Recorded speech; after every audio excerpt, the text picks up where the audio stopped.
Maravilha, vamos para nossa meditação nessa manhã. Convido você para abrir sua Bíblia no livro de Gênesis, capítulo 12. Leremos do verso 1 até o verso 3. Gênesis, capítulo 12, do verso 1 ao verso 3. O tema da nossa igreja para esse ano é Venha o Teu Reino. E começamos uma exposição sobre a expectativa do reino no Antigo Testamento. Depois falaremos sobre a chegada do reino com Jesus Cristo nos Evangelhos. E por último, iniciaremos uma exposição sobre a vinda do reino, uma exposição do livro de Apocalipse. Então vamos hoje meditar nesse texto tão importante para compreendermos o desenvolvimento, desenrolar do projeto de Deus no estabelecimento do seu reino na terra.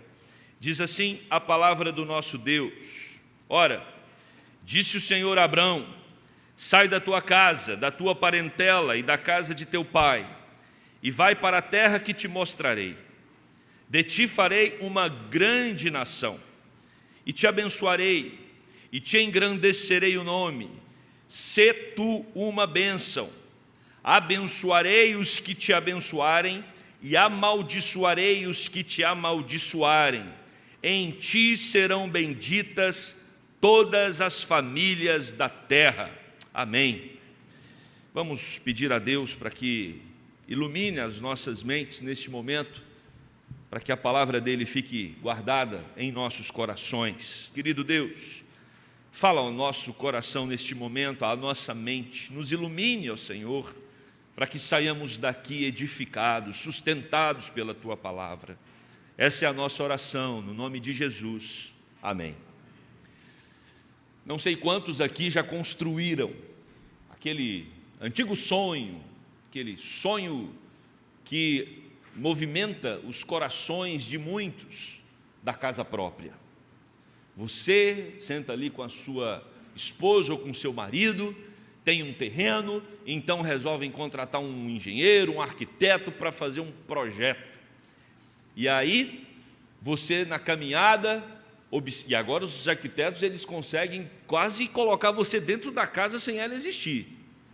Existe uma tecnologia aí que você anda pela casa, vê tudo e fica encantado com aquele negócio. E aí de repente você vai fazer o orçamento. O orçamento, você vê lá o valor e aí senta com a família, vê lá o crédito que você tem no banco e vê quanto vai ficar a parcela e costura daqui, costura dali e fala, agora vai, vamos ter a nossa casa própria. E o coração fica aquecido, vocês saem para jantar, para celebrar esse momento e aí começa o processo de construção, enfim, para resumir uma história muito longa que talvez na vida de muitos nem acabou ainda. Lá pelo meio, do meio para o fim, você descobre que vai gastar o triplo. E aquela construção engole tudo na sua vida. E em muitos casos, não sei se você sabe, mas um dos grandes motivos de divórcio, uma das razões de divórcio é quando o casal decide construir. Então, muito cuidado, melhor continuar no aluguel aí.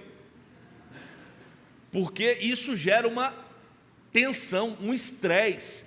Isso traz tantos outros problemas quando você tem um orçamento que é muito aquém daquilo que você precisa, que às vezes sucumbe a relação e gera estresse, gera angústia e gera problema que vai durar por muito tempo. Nós estamos diante de um Deus que é um projetista. Deus, ele também projeta. Deus, ele projetou a criação, já vimos isso. Não tem como ou é muito difícil você querer acreditar que esse mundo organizado como ele veio do nada. Você precisa de mais fé do que crer que tem um Deus criador inteligente por detrás de tudo isso. Os autores vão dizer que acreditar que o mundo veio de uma explosão, ou ele veio do nada, é a mesma coisa de você recortar cada palavra da Bíblia. Imagina, recorta cada palavra da Bíblia, joga tudo para cima e cai tudo em ordem os textos. Teria que ter a mesma capacidade de coincidência para que o mundo também viesse de uma explosão que tem nela uma energia, uma força em si, e que nenhuma força a causasse. Então, acreditar que o mundo veio do nada você vai ter que fazer um esforço mental tremendo. E eu não estou falando de fé, não. Eu estou falando de lógica. Acreditar que o mundo veio do nada exige mais lógica, exige mais fé do que acreditar que tem um ser inteligente que organizou tudo como é. Em outro sermão, em outro momento, a gente pode entrar um pouco mais nisso. Mas o nosso Deus, então, resolveu criar o mundo. E o mundo, então, ele é criado, ele é organizado, e Deus coloca nesse mundo um homem e uma mulher, já tratamos disso, e Deus planeja um relacionamento de amor e vida. Esse relacionamento ele começa a acontecer, só que esse homem resolve romper com Deus. E é claro que Deus precisava deixar essa opção do rompimento, porque se Deus não deixa para o homem a opção do rompimento, o homem é obrigado a amá-lo. E não existe amor obrigado, não existe amor por decreto. E Deus então coloca aquela árvore que é a opção do homem de dar as costas para ele, e o homem opta por isso. E aí nós temos o rompimento do homem com Deus. Se a relação era de amor e vida, agora nós temos uma relação de morte. Deus diz para o homem: se você comer do fruto, certamente morrerás. E é exatamente o que acontece. Todo ser humano morre, e nós entendemos isso não só numa perspectiva física, a morte física, mas também espiritual. O homem está rompido com Deus, então um reino que era para ser marcado por amor e vida, ele se torna um reino de ódio, de divisão, e um reino de morte. A realidade hoje é uma realidade de morte, tá? E quando nós estamos diante desse fato, nós percebemos que o problema começa a se desenrolar no livro de Gênesis, ao ponto de, no capítulo 6, Deus olhar para toda aquela criação, já tratamos disso também, e Deus olha e diz: não tem como essa criação continuar, porque eles abandonaram Deus de tal forma e começaram a acumular coisas absurdas. E Deus então resolve, por meio de uma família, recomeçar, a família de Noé. E veio o dilúvio.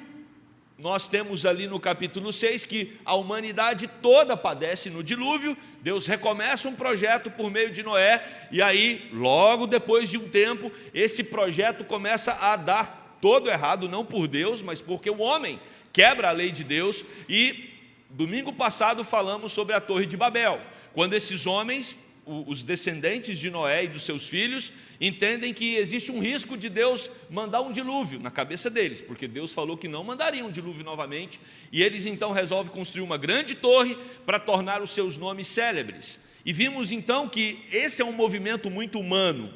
Nós queremos um destaque, nós queremos ser pessoas que estão acima das demais e às vezes acima do próprio Deus. Temos um autoconvencimento de que somos capazes de controlar a nossa própria vida. A nossa inteligência é fruto de nós mesmos. A nossa saúde física é consequência da minha capacidade de cuidar do meu próprio corpo. E, de repente, nós podemos nos deparar com situações em que a nossa mente não começa a funcionar mais tão bem, o nosso corpo já não consegue corresponder mais, e a gente percebe que não tem controle sobre nada. E aí aquele ser humano, que estava querendo construir a torre, aquela geração, Deus então vem e confunde as línguas, cada um começa a falar um idioma, o projeto sucumbe.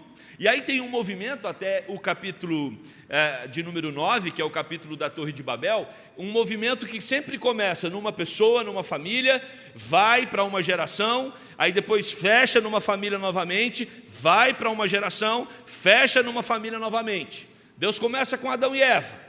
O projeto dá errado, porque eles quebram com Deus, e aí vem a descendência de Adão e Eva, e eles se perdem, e aí, quando eles se perdem, Deus manda o dilúvio, começa com uma família, essa família então fica na arca por um tempo, quando saem da arca, vem a descendência novamente, começa a dar tudo errado com a Babel, agora Deus, num outro movimento, vai começar com uma família, e a família que nós temos aqui é Abrão e Sarai, está ali o casal. Assim como Deus começou com Adão e Eva, assim como Deus começou com Noé e sua esposa, filhos e noras, agora Deus está aqui, chamando Abrão para uma conversa. E essa conversa é muito interessante, porque Deus tem um projeto. Abrão é descendente, aliás, Sara descende, todos eles, óbvio, de Noé, mas tem também, quando Cã vê a nudez do pai e Deus amaldiçoa, Deus fala então que vai abençoar a descendência de Sem. E quando nós observamos o texto aqui, nós percebemos que Abrão vem da descendência de Sem, é a descendência abençoada, é dessa descendência que virá o Messias, o Salvador. E agora então Deus chama Abrão para uma conversa. Abrão é um dos personagens mais importantes quando nós olhamos a galeria da fé. Se você for lá no livro de Hebreus, você vai perceber que o autor de Hebreus fala de Moisés, que é de quem ele, a segunda pessoa de quem ele mais fala na galeria dos heróis da fé, fala de Moisés em 6 versículos. Mas quando você olha para Abraão, você vai perceber que o autor de Hebreus usa 12 versículos para falar a respeito da vida desse homem.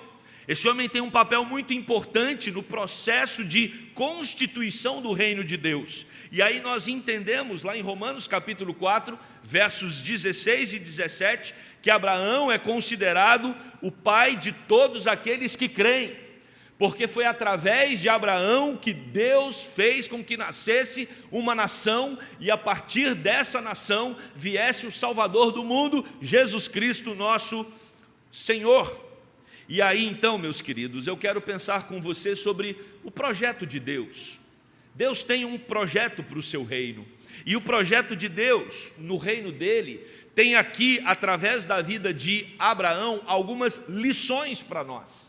A primeira lição, quando nós pensamos no projeto do reino, reino esse que nós estamos inseridos nele, é que precisamos nos desapegar. O projeto do reino de Deus envolve um desapego. A igreja, para dar certo, ela faz um convite para que todos aqueles que desejam crer em Jesus venham congregar com a gente. E aí quando você chega na igreja, você começa a conviver com pessoas, e todas elas bem diferentes de você. Tem gente na igreja que tem um perfil, outros têm outro, e tem gente que gosta de falar mais, gente que gosta de falar menos, gente que não gosta de falar da vida dos outros, gente que gosta de falar mais ou menos da vida dos outros, gente que gosta de falar muito na igreja, da vida dos outros. Geralmente esses estão em outras igrejas. E você começa a ver que, às vezes, eu já ouvi muito isso, não aqui, de verdade, não aqui, mas em outros lugares. Não, pastor, eu fui na sua igreja, mas teve uma mulher lá que ela me olhou de cima a embaixo, e eu fiquei constrangida de voltar. Aí eu falei, gente, quem será esse espírito que ficou, levando os crentes a olhar o outro de cima a embaixo? Isso é um demônio, que anda rondando as igrejas aí. E também às vezes a pessoa está despercebida e olha assim, e se acha que ela está te reparando, pondo reparo.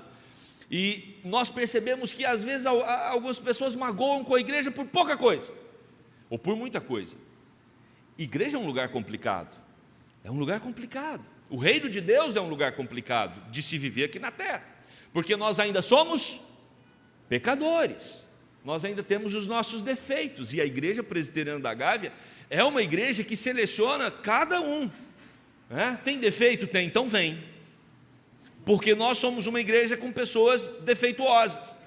Pastor, tem um irmão lá que é problemático. Tem. Por isso que eu não vou. Então não vem. Eu vou, então vem. Mas aí a gente vai descobrir seu defeito também. Porque nós somos todos, isso é o primeiro ponto da nossa teologia, estragados pelo pecado. Igreja da Gávea, Igreja do Senhor Jesus, é a constituição daqueles que têm problemas, têm pecados. Todos nós, a gente não é muito bom assim, a gente é meio estragado mesmo. Então, se você é estragado, aqui é o seu lugar. Um convite estranho, mas é assim que funciona. Não foi isso que Jesus falou? Eu não vim para os sãos, eu vim para os doentes. Eu não vim para quem está organizado, eu vim para quem está desorganizado. Eu vim para quem está com problema. Vinde a mim todos que estáis cansados, sobrecarregados. Tem problema na vida? Aqui é o seu lugar. Você é complicado? Aqui é o seu lugar. Mas lembre-se, a gente vai dizer que você é complicado. Se você não suporta isso, talvez vai ser difícil para você. Alguém tem que falar para a gente que nós não somos tão bons assim. E é a palavra de Deus que tem essa função. Porque senão a gente não melhora. A gente só melhora quando a palavra de Deus nos orienta. Então, Abraão também era uma pessoa complicada. E a partir de Abraão, a gente percebe que todos que entram no reino dos céus são complicados, e a Bíblia não faz questão nenhuma de esconder isso. A Bíblia expõe as complicações do povo de Deus, e às vezes umas complicações que até nos assustam. De repente você está lendo ali na Bíblia sobre um determinado personagem e você vê que ele cometeu uma coisa absurda e você fala, como ele foi capaz de fazer isso? A Bíblia não vai esconder a complicação do povo de Deus. E nós então precisamos entender que quando somos inseridos nesse corpo, nesse reino, nós precisamos desapegar de nós mesmos, das nossas vontades, dos nossos projetos, porque agora a gente tem que buscar os projetos de Deus para a nossa vida, e Abraão vai ensinar isso para nós. O versículo de número 1, o texto vai dizer, disse o Senhor a Abraão, sai da tua terra, da tua parentela, da casa do teu pai, e vai para a terra que eu te mostrarei. Ou seja, Deus está dizendo para Abraão, larga tudo, tudo o que você tem de projeto para a sua vida, tudo o que você tem de sonho, todas as expectativas que você construiu para o seu futuro, tudo aquilo que você tem de mais importante no seu presente, toda a história que você construiu até aqui, ela não é para ter uma continuidade de acordo com a sua própria mente, de acordo com o seu próprio interesse, porque agora eu vou apresentar um projeto para você e você vai ter que dar uma guinada na sua vida. E se tem uma coisa que nos deixa desconfortáveis, é quando Deus nos convida para guinadas. Nós não gostamos de guinadas. Nós gostamos de construir tijolo por tijolo a nossa vida. E meio que todos aqui estão já com a conta pronta do que querem para amanhã, do que querem para a semana que vem, do que querem para esse ano, do que querem para os próximos 5 anos. E de repente Deus resolve movimentar a nossa história. Deus resolve mudar completamente o caminho. Isso nos assusta, não tenha dúvida. Abraão ficou assustado com esse plano de Deus. Era um plano que rompia com todos os vínculos que ele tinha até aquele momento.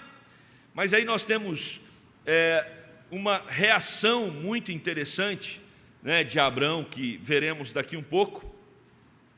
Mas algo nos chama a atenção aqui, porque em Gênesis você vai encontrar muito a expressão, e disse Deus, haja luz, e houve luz. Depois Deus vai falar com Adão e Eva após a queda, Deus diz.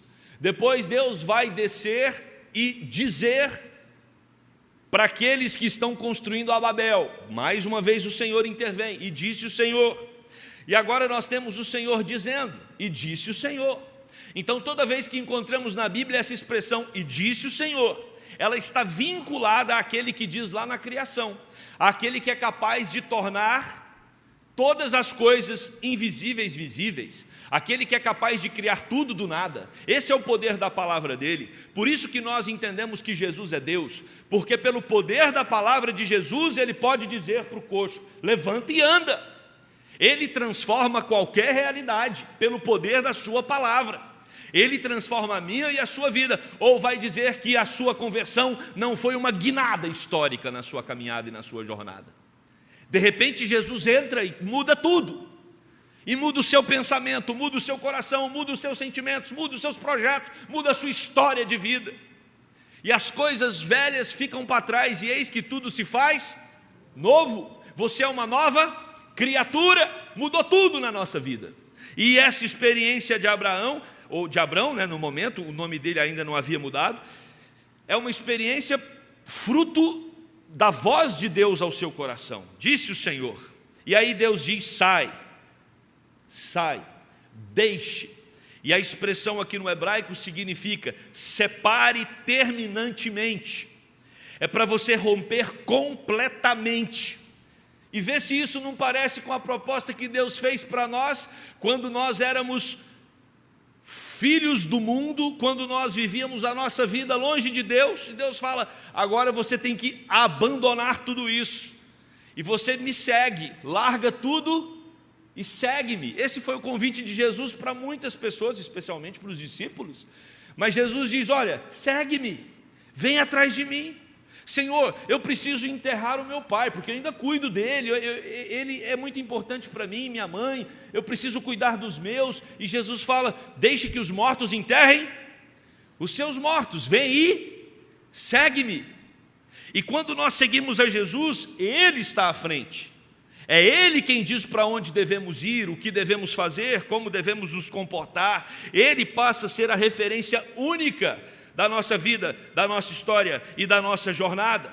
Então, Calvino, quando comenta esse texto, vai dizer que Deus havia dito para Abrão: eu te ordeno que vás de olhos fechados. Que lindo isso. Sabe o que é ter fé? Fé é Deus falar: feche os seus olhos, põe a mão no meu ombro e vem. Não se preocupe, 1000 cairão ao seu lado, à sua direita, 10.000 à sua esquerda, mas tu vai permanecer de pé. Feche os seus olhos, meu irmão, feche os seus olhos, deixa que Deus guie você. Se você está com os olhos abertos, disperso, com tanta coisa acontecendo ao seu lado, com tantos elementos tentando te distrair, com tanta coisa te chamando a atenção, às vezes nós estamos numa fase da nossa vida onde muita coisa tenta roubar a nossa concentração, e a gente está aqui caminhando com Jesus, mas de repente a gente se perde para um lado porque tem algo nos chamando a atenção ali, outra hora a gente se perde para outro lado porque tem outra coisa nos chamando a atenção, e a gente não segue o alvo, não segue o rumo, como diz o apóstolo Paulo. O nosso alvo é Cristo e não podemos nos dispersar. Por isso que a ideia de Calvino aqui é maravilhosa. Devemos fechar os nossos olhos, nos apoiar em Cristo e dizer: Jesus, me leve para onde tu queres. Eu não quero me dispersar com as circunstâncias ao redor, porque elas vão tentar nos desconcentrar. E aí Calvino ainda diz: devemos seguir eu te ordeno, vás de olhos fechados, até que, tendo renunciado a teus pais, aliás, a teu país, te terás dedicado totalmente a mim. Deixa o que é familiar, deixa o que é seguro, deixa o que é conhecido e vai em direção ao desconhecido. Então, se nós queremos ter uma vida de acordo com o projeto do reino, nós temos que nos desapegar do pecado que tenazmente nos assedia, de valores que nos distanciam de Deus, de coisas que achamos que são preciosas para nós, mas temos dúvidas se são preciosas para Deus. Deixe o seu passado, confie na promessa, abandone o seu futuro e se submeta ao que Deus propõe. O homem pode fazer planos, você pode fazer planos, mas a resposta vem de quem, gente? Do Senhor, dos lábios do Senhor. Então, não é que devemos abandonar os nossos planos, não. Devemos submeter os nossos planos a Deus e ficar feliz se Deus resolver mudar isso. Porque quando Deus muda, Ele sempre muda para, de acordo com a nossa vontade? Às vezes não, de acordo com a vontade dEle. A vontade dEle.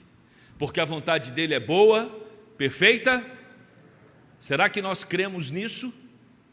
É fácil crer nisso? É fácil? Não. Mas a vida de fé não é um convite para facilidade. A vida de fé é um convite para andar de olhos fechados, apoiando-se em Jesus Cristo. E às vezes o mar vai se agitar, às vezes você vai temer, às vezes você vai se sentir inseguro e até com fome no deserto. Da onde vem o alimento? Como Deus vai me suprir aqui? E aí é a oportunidade de você ver Jesus acalmar o mar, a oportunidade de você ver Jesus multiplicar o pão, é a oportunidade de você experimentar do Deus que provê todas as coisas. Deus tem projetos maiores para você do que os seus. É preciso fé para isso. E não é à toa que Abraão é considerado o pai da fé, porque ele não está submetido aos projetos do seu próprio coração. Não foi fácil esse descolamento, teve vacilos, teve contratempos, certamente inseguranças, certamente ele teve dificuldade de cumprir aquilo que Deus estabeleceu. Mas o que nós temos é que Abraão vai, Abraão segue. E para seguir, devemos desapegar. E depois que nos desapegamos de coisas que são valorosas para nós, precisamos nos alimentar da esperança. É isso que o texto nos ensina, porque Deus não está tirando Abraão de um lugar e levando para outro à toa, só para ele mudar de CEP. Não é um projeto de mudança, é um projeto que envolve esperança. Por isso que a segunda palavra é esperança. O projeto do reino tem desapego, desapegue-se. O projeto do reino tem esperança. Deus tem algo melhor, maior para o seu povo. Deus tem algo que vai muito além daquilo que a nossa mente é capaz de planejar, almejar, sonhar. Por isso que o versículo 2, a parte A, Deus diz: olha, farei de ti uma grande nação. Então, se o versículo 1, Deus está dizendo: Abraão, se desapegue. No versículo 2, Deus diz para ele: eu tenho um grande projeto para você. De ti farei uma grande nação. Abraão é convidado a ver o que ainda não existia. Como nós temos dificuldade de ver o que não existe ainda. Como nós temos dificuldade de tornar a realidade celestial algo real para nós, palpável. Como nós temos dificuldade, em última instância, de crer na palavra de Deus, de crer nas promessas de Deus. Porque se eu digo que Cristo morreu na cruz para me dar a vida eterna, não basta eu crer que Cristo morreu na cruz, porque isso aconteceu na história, há 2000 anos atrás. Não é muito difícil você crer nisso, em termos históricos. E se você crê que Jesus ressuscitou dentre os mortos, e se você crê na palavra de Jesus, quando ele diz que você também ressuscitaria um dia, se tudo isso é real para você, o futuro é real, a promessa é real, o céu existe, a eternidade existe, algo grande está guardado para mim. E se eu olho para esse futuro e eu creio que ele existe, eu vou ter esperança. E se eu tenho esperança de que alguma coisa, como o apóstolo Paulo falou, nem olhos viram, nem ouvidos ouviram, nem jamais penetrou no coração humano que Deus tem reservado para os seus filhos. Se isso é real, se quando Jesus diz: olha, eu vou embora porque eu tenho que preparar a casa de vocês para vocês chegarem lá, não é isso que Jesus diz? Eu vou preparar as moradas para vocês. Então Jesus está lá preparando as nossas moradas eternas. Se eu creio em tudo isso pela fé, meu coração, ele se queima de esperança. E aí eu entendo quando o apóstolo Paulo fala: viver é Cristo, morrer é lucro, gente.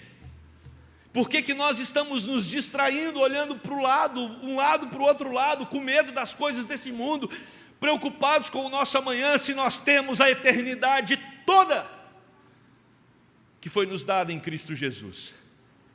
Somos o povo da esperança. De ti farei uma grande nação. Hebreus capítulo 11, verso 13, vai dizer que todos estes morreram na fé, os heróis da fé morreram na fé, e eles não obtiveram a promessa, mas eles viram essas promessas, vendo-as, porém, de longe, e saudando-as, e confessando que eram estrangeiros e peregrinos sobre a terra. Você está num acampamento. Nós estamos, e o Antigo Testamento faz questão de nos mostrar isso, nós estamos num processo de transição rápida. A vida passa muito rápido. No piscar dos olhos, no sopro do vento, nós nos envelhecemos e nós morremos. Isso poderia ser desesperador se os nossos corações não estivessem fincados na esperança. Mas nós temos a esperança da vida eterna. Por isso a morte para nós deixa de ser um trauma, um assombro, e ela passa a ser a porta de entrada para aquilo que há de mais sublime para o ser humano, que é a vida eterna e a presença do nosso Senhor. Nosso coração tem que se apegar nisso, e Abraão nos ensina, através daquilo que Deus fala para ele: de ti farei uma grande nação.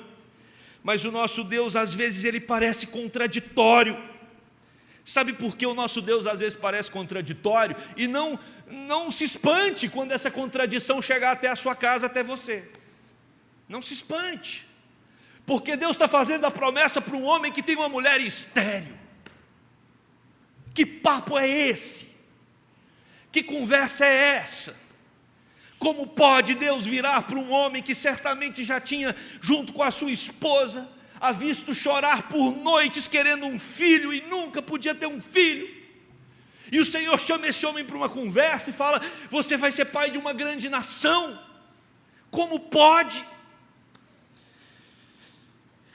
Comentarista chamado Grubman, ele declara ser esta uma metáfora efetiva da desesperança. A esterilidade naquele tempo, uma mulher estéril, era uma mulher desesperançosa, porque ela não tinha futuro, gerações futuras, não tinha como engendrar filhos e netos. Ou seja, como vai nascer um reino? Como vai nascer uma nação? Como vai nascer um povo de uma mulher estéril? E Deus poderia ter permitido que Sara se engravidasse no outro dia, não seria maravilhoso? Deus promete hoje, Ele cumpre amanhã, não é isso que a gente tem vontade que Deus faça? Não. Deus deixou Abraão se revelar, se mostrar. Deus deixou Abraão expor as suas inseguranças. Deus deixou Abraão e Sara dar uma judia para ele. Quando Sara chama Abraão ali no almoço, tenta imaginar um almoço, os dois sentados. Abraão, eu estou achando que Deus falou, Ele prometeu, é verdade, Ele falou que ia fazer de você uma grande nação. Mas Abraão, eu acho que esse projeto precisa da nossa parte. Não tem aquele versículo, faça a tua parte que eu te ajudarei? Tem não, viu gente? Não existe esse versículo não. Mas eu acho que Sara pensou isso. Então assim, eu tenho uma serva aí, Agar, uma funcionária, uma empregada. Vamos dar uma ajudinha para Deus, Abraão. Tenha relação com Agar, porque aí vai nascer o filho, a promessa de Deus vai cumprir. Então vamos ajudar Deus aí, Abraão, porque você está ficando velho. Você já, entendeu? Além de eu ser estéril, você já não está colaborando. Então vamos fazer isso. E fizeram. E gente, não os culpe por isso. Talvez a gente faria a mesma coisa, ou talvez pior. Porque se tem algo que nós não aguentamos fazer é esperar. E esperança envolve espera. Somos apressados. E acontece, sabemos da história, que o Senhor engravida Sara na sua velhice. O Senhor dá condições para Abraão ser pai na sua velhice, porque Deus quer deixar claro que essa nação que está nascendo, ela não nasce fruto de um processo natural, essa nação nasce fruto de um processo divino, milagroso, assim como aconteceu na minha e na sua vida, quando Jesus Cristo entrou na nossa história. É um processo milagroso, dependeu completamente de Deus, nós apenas respondemos positivamente. Assim como aconteceu com os filhos de Abraão também, Isaac tinha uma mulher estéril, Jacó, e aí você vai entender que tudo isso era prefigurando Maria, aquela que teria Jesus Cristo, sendo ainda uma mulher virgem. Esse é um sinal de que todo esse povo, de que todo o projeto do reino está baseado numa ação claramente divina. E o milagre, ele envolve espera. O milagre envolve esperança. Que maravilha! Imagina o nascimento de Isaac, minha gente. Imagina aquela criança chorando, que alegria não dava para aquela família. Mas Deus prova a fé de Abraão, indo um pouco além. Quando Isaac já era garoto, maior, chegando na adolescência, Deus vira para Abraão e fala: está feliz com seu filho? Estou. Então agora você pega essa criança, leva no monte, sacrifica no altar e me entrega. Imagina Abraão, o quanto de exercício teológico ele não fez nesse processo. Deus está mandando, eu tenho que obedecer. E eu tendo a entender, até porque os apóstolos falam isso, que Abraão cria que Deus poderia até ressuscitá-lo, ressuscitar Isaac. Mas também eu entendo que Abraão fez uma conta, a promessa é dele. Quem falou que ia fazer de mim uma grande nação foi ele. Ele permitiu que a minha mulher na velhice, mesmo sendo estéril, tivesse um filho. Então se ele agora está querendo tomar essa criança, é um problema dele, não meu. A sua vida não é mais problema seu, a sua vida é um problema de Deus. O projeto da sua vida é o projeto divino, não mais o seu projeto. Se você pertence ao reino, Deus tem um projeto para você. E o que você faz com o seu projeto? Rasga e joga fora. Embarque de olhos fechados no projeto de Deus para a sua vida.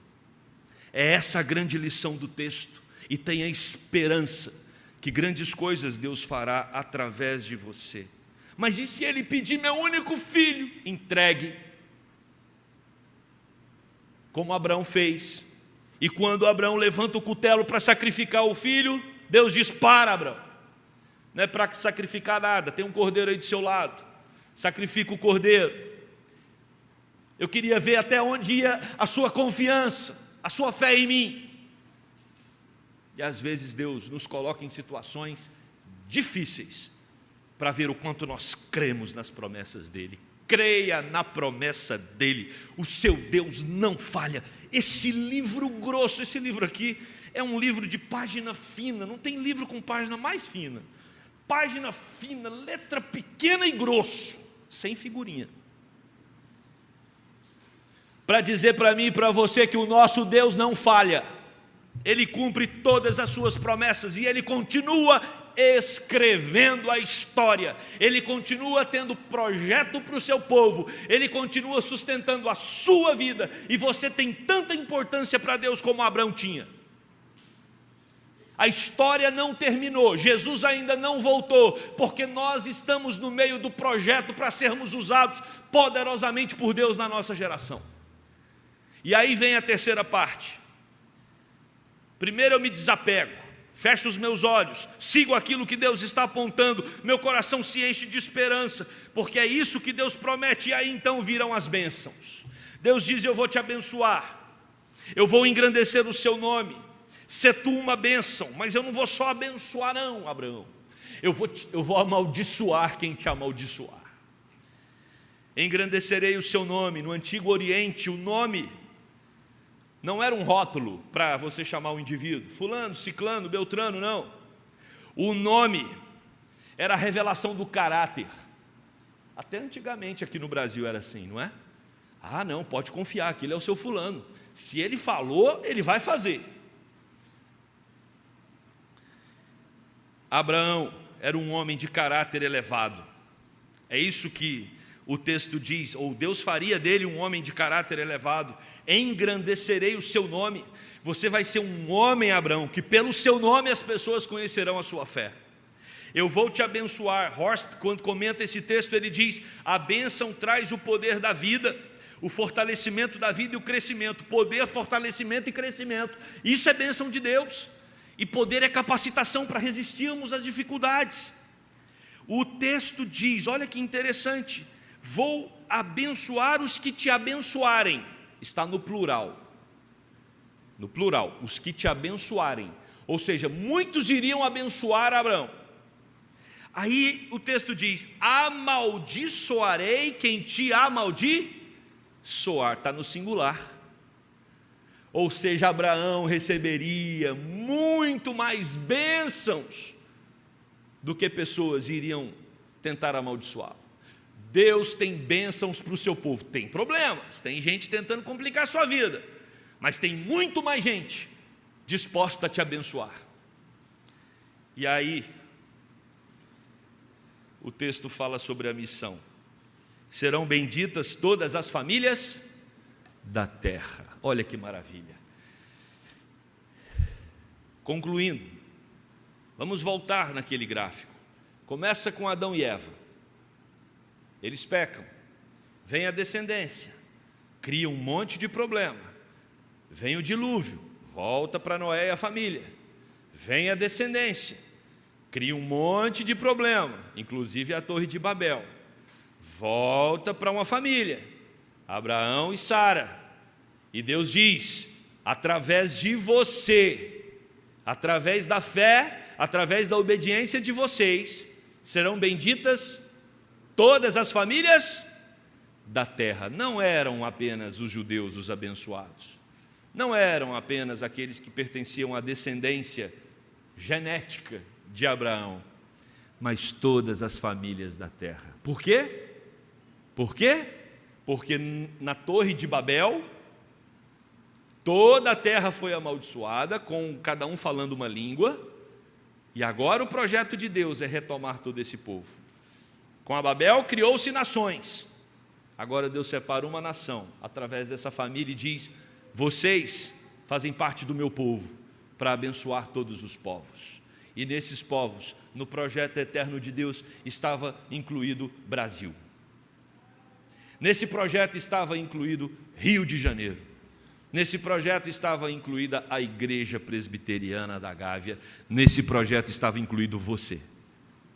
Você que veio aqui hoje. Você que crê em Jesus como seu Salvador. Que crê em Jesus como aquele que te convida a largar tudo e segui-lo. Você que, ao seguir Jesus, tem o seu coração tomado por uma viva esperança. E você que tem usufruído das bênçãos do Senhor, o projeto do reino de Deus é para você hoje. Deus tem bênçãos para a sua vida, porque Deus falou para Abraão: em ti serão benditas todas as famílias da terra. A sua família é bendita, porque Deus prometeu a bênção sobre a sua casa. Somos um povo abençoado. Abraão confiava em Deus, apesar de uma esposa sem filho, apesar de passar fome numa terra prometida, apesar do exílio numa terra hostil, apesar da sua esposa ter sido sequestrada para um harém pagão, apesar do seu sobrinho ser um ingrato, apesar da guerra contra reis poderosos, apesar de intrigas familiares, apesar da própria morte, da própria morte sem ver o cumprimento da promessa, Abraão confiou. E talvez você tenha uma lista de problemas para me falar aqui hoje. Ah, pastor, o senhor não conhece a minha vida.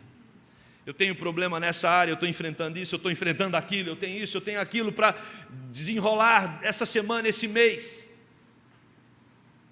O projeto de Deus para o seu reino envolve pessoas que têm problemas, porque Abraão tinha um monte de problema, mas Deus tem coisas maiores para os seus filhos.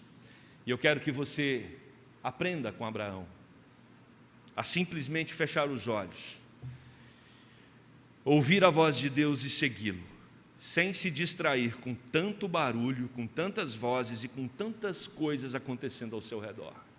Simplesmente obedeça, porque nós temos uma missão. Abraão já cumpriu a dele, mas nós não cumprimos a nossa ainda. A igreja da Gávea não cumpriu a dela ainda. Temos muito o que fazer. Deus tem um projeto para essa igreja, Deus tem um projeto para a sua família, Deus tem um projeto para você. Se desapegue, encha o seu coração de esperança e receba da bênção que Ele tem para te dar. Amém? Vamos orar. Querido Deus, obrigado pela Tua palavra, obrigado porque o Senhor nos ensina através de Abraão, que somos convidados a nos desapegar, somos convidados a buscar a esperança que vem do alto, e como resultado disso, vamos enxergar a bênção do Senhor na nossa vida.